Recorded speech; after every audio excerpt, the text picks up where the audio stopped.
Today's topic, oh boy, it's a hot one. Literally, we're diving straight into the deep end, hell. What it is, what it's not, what the Bible actually says about it, and why the devil might not even be there. Now, before you start wondering whether hell is real or just the world's oldest conspiracy theory, hang on. What I'm about to say might roast your brain hotter than the topic itself. We will be breaking down one of the most misunderstood ideas in human history. And trust me, it's not what you saw in horror movies. Most people imagine hell like this: a fiery cave full of screaming souls, red devils poking people with pitchforks, and Satan sitting on a flaming throne, laughing like a rock concert villain. But that's not in the Bible, not even close. In fact, if you really look at the scriptures, hell isn't ruled by the devil. It's the devil's punishment. So, hell is not his kingdom, it's his prison. The Bible actually describes several different places that all get translated as hell, but they're not the same thing. Let's break them down, without a theology degree required. In the Old Testament, the word used for the afterlife is Sheol, and it's not exactly demons torturing souls. It's more like the soul's waiting room. Now, in Sheol, there are two sides. The good souls, the faithful ones, rest in peace, or should I say waiting in peace. They're not in agony, just waiting patiently. Kind of like sitting in a quiet lounge chilling before entering heaven. But the wicked, they're not so lucky. Their side is filled with sorrow, regret, and suffering. A heavy awareness of what they've lost. It's more like the in-between. We'll get to what happens next in a bit. To back this up, we're going to look at a few Bible verses that describe hell and the fate of the wicked. In Jesus' story of the rich man and Lazarus, the rich man ends up in the painful side of Sheol, and can actually see Lazarus resting peacefully with Abraham on the other side. In Luke 16:24-26, and he cried out, "Father Abraham, have pity on me. Send Lazarus to dip the tip of his finger in water and cool my tongue, for I am suffering torment in these flames." Abraham replied, "My child, remember that you received what was good during your lifetime, while Lazarus likewise received what was bad. But now he is comforted here, whereas you are tormented. Moreover, between us and you a great chasm is established to prevent anyone from crossing who might wish to go from our side to yours, or from your side to ours." And just to be clear, the rich man wasn't there because of his wealth, but because he was believed to be greedy and lacking in compassion. So, Sheol, Hades, and the netherworld are basically the same place, not yet the final hell. Now we're diving a little deeper. There's this mysterious word that only appears once in the New Testament: Tartarus. 2 Peter 2:4. For if God did not spare the angels when they sinned, but sent them to Tartarus, putting them in chains of darkness to be held for judgment. These weren't your average fallen angels.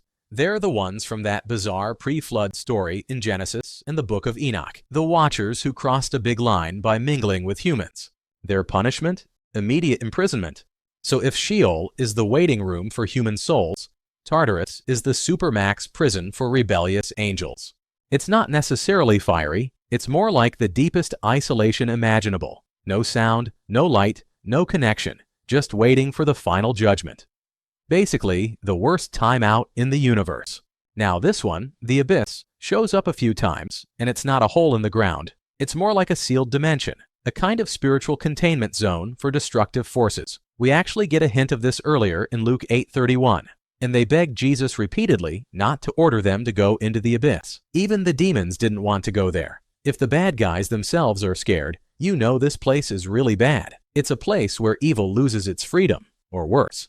Satan isn't there yet, but Revelation says one day he'll be locked in for 1,000 years. Revelation 22:3. The angel seized the dragon, the ancient serpent, which is the devil or Satan, and tied it up for 1,000 years. And threw it into the abyss, which he locked over it and sealed, so that it could no longer lead the nations astray until the 1,000 years are completed. After this, it is to be released for a short time. So much for him being the boss of hell. If anything, Satan's the one getting arrested, not hosting the party. And yes, Satan will be released for a short time to spark the final battle between good and evil. If you've ever come across the term bottomless pit in the Bible, that's the same as the abyss. They're not two different places. It's just another name for the same dark, mysterious realm. Now we've reached the part that everyone thinks of when they hear hell. The word Jesus used was Gehenna, which actually comes from a real place. In Hebrew, it's Gehinnom, The Valley of Hinnom near Jerusalem. Back in ancient times, this valley was basically a garbage dump. Fires burned constantly, and long before that, it was where child sacrifices were made to pagan gods. It's a pretty dark history. So, when Jesus described Gehenna as a place where the fire never goes out, he wasn't describing some mythical underworld. He was using a real, horrifying place as a metaphor for what happens when a soul completely rejects God. Jesus used it as a symbol of eternal judgment, a place where, as he said in Mark 9:48, the worm does not die and the fire is not quenched. Later in Revelation 20:14, that same idea evolves into the lake of fire, the final permanent place of destruction for evil itself. Then death and Hades were thrown into the lake of fire. The lake of fire is the second death.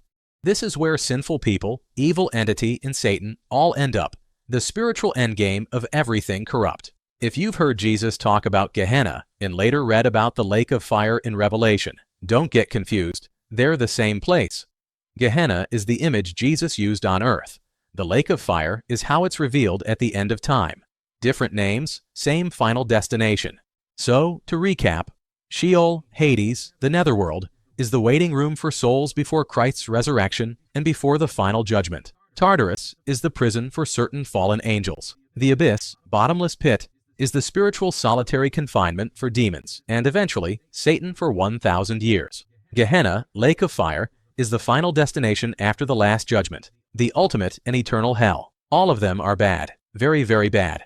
But wait, where is the devil now? The Bible never says the devil is sitting on a throne surrounded by fire. Actually, it says on 1 Peter 5:8, "Be alert and of sober mind. Your enemy the devil prowls around like a roaring lion looking for someone to devour." Which, let's be honest, kind of checks out. Have you seen social media lately? So, who's in hell right now? The final one, Gehenna?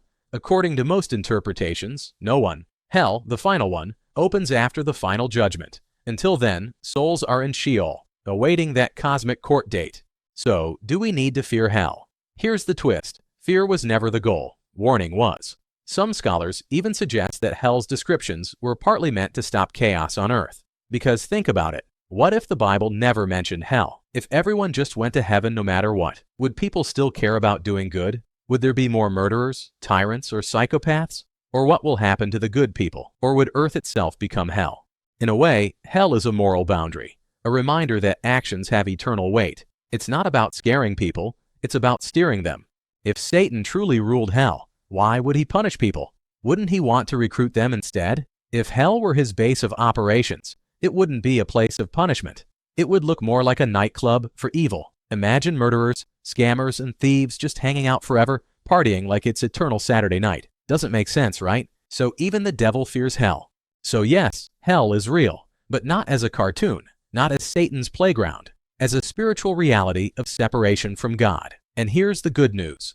It was never meant for us. Matthew 25:41 says it clearly. Then he will say to those on his left, "Depart from me, you accursed, into the eternal fire prepared for the devil and his angels." That means hell was made to destroy evil, not people. Well, supposed to be. We only go there by rejecting the light that came to save us. So whether you picture hell as fire, darkness, or just eternal boredom with no Wi-Fi, the message doesn't change. Stay in the light. Choose to do good. And for the love of everything holy, don't take advice from talking snakes. You definitely know who I mean. Because at the end of the day, it's always better to play it safe than to end up somewhere hot and extra crispy. Now, drop your thoughts below. Do you believe hell is a real place, or more of a state of the soul? I want to hear your theories. And hey, if you haven't subscribed yet, go ahead and hit that button. You've got nothing to lose, especially your soul. Thanks for watching, and remember, whatever you're going through, hell is still worse. So hang in there.